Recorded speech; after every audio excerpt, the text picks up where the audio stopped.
Hi.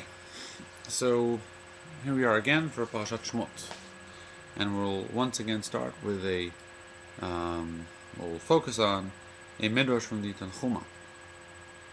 The Tanchuma at the beginning of Shemot starts up with um, a very unexpected way. This is not so surprising, as you'll see perhaps in the future, that the midrash will be on a certain pasuk. But unlike what we're used to in the Gemara, where immediately we'll hear about what the connection is to the pasuk, it may take several paragraphs until you understand what is the connection to the pasuk.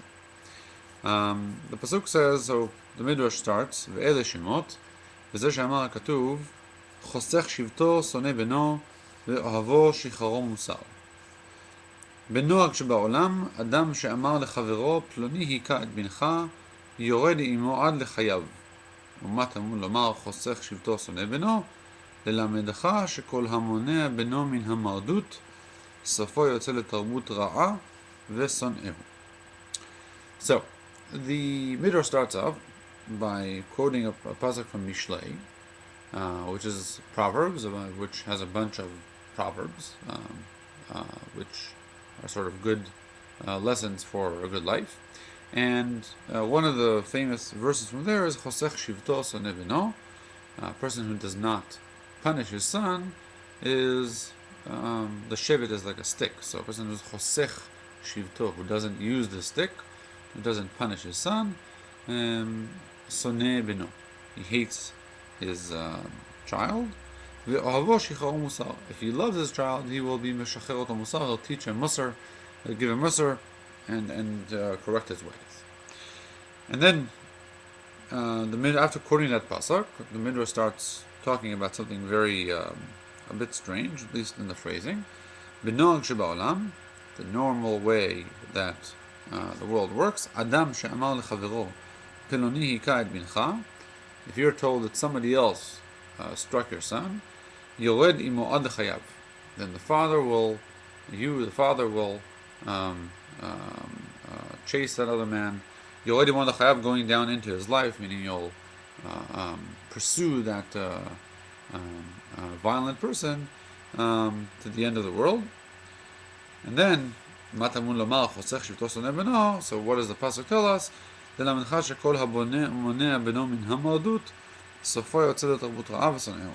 teach you that if you don't allow your son to be punished, to be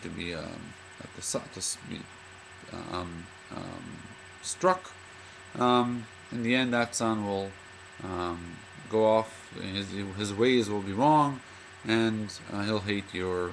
He'll hate his father. Now, this is a bit strange for several reasons. First of all, what is the connection to Ve'ele Shemot? Not clear offhand.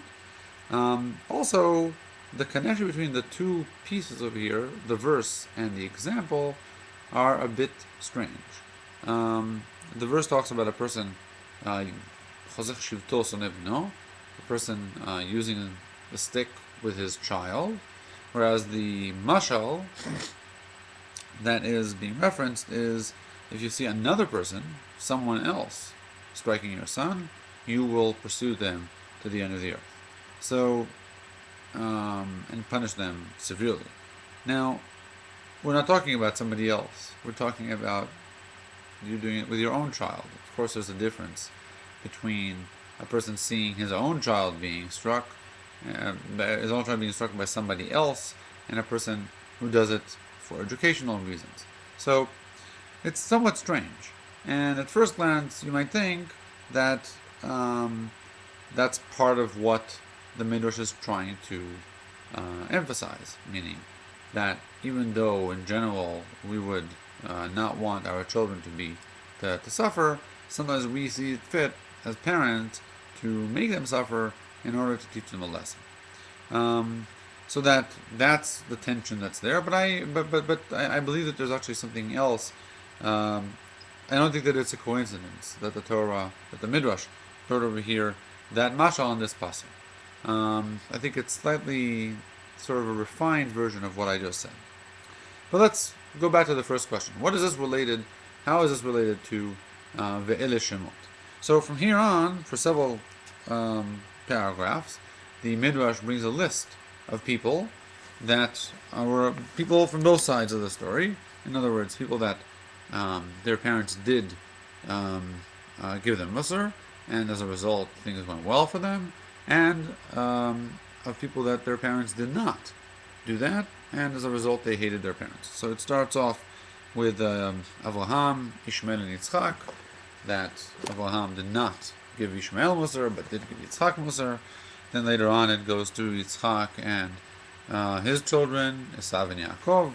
Yitzchak loved Esav, so he didn't give him Musar, whereas with Yaakov he didn't, so Yaakov grew up to be a good child. And then they skip a few generations and reach David.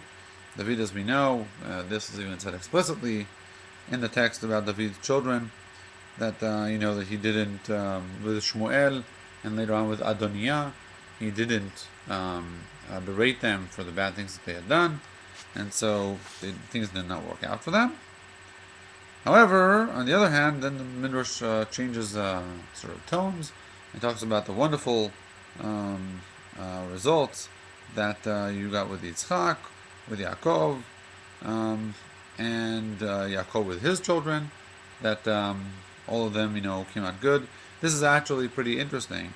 The Midrash, as a small, side note, the Midrash here brings the famous statement, "Shelo haya bahem psolet," that there was no refuse, no garbage, no uncleanliness in the 12 brothers. This is usually quoted, at least as I've heard it, as a statement about the fact that they had some sort of innate purity, whereas the previous generations, one of the children was chosen to continue the family, and the others were cast aside. Here, all the children were chosen to be the continuation. So this talks about some innate purity. That's usually the way that I've heard it being used.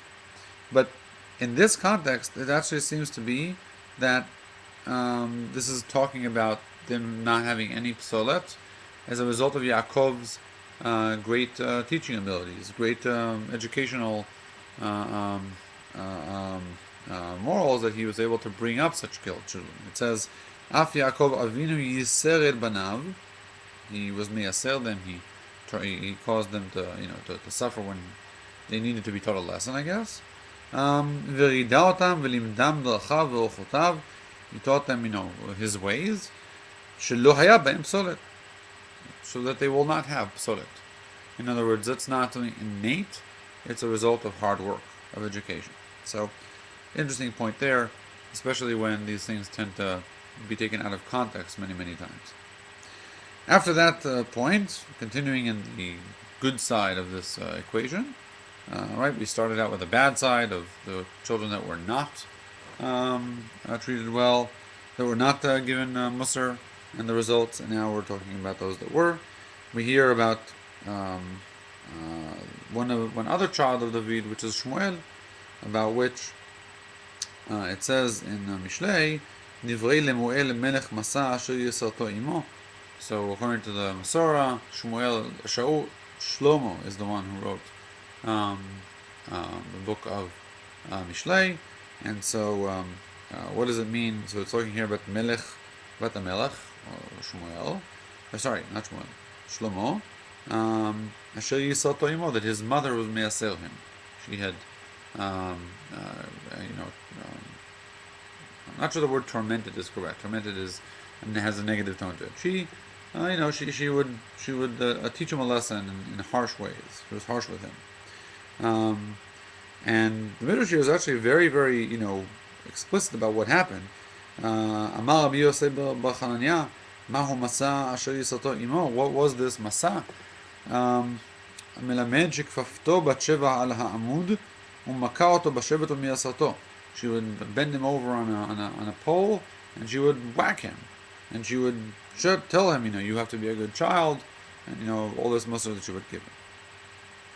And then the Midrash ends up by saying, that there were three things that were given by Yisurim, Eretz Yisrael, the Torah, and Olam Haba.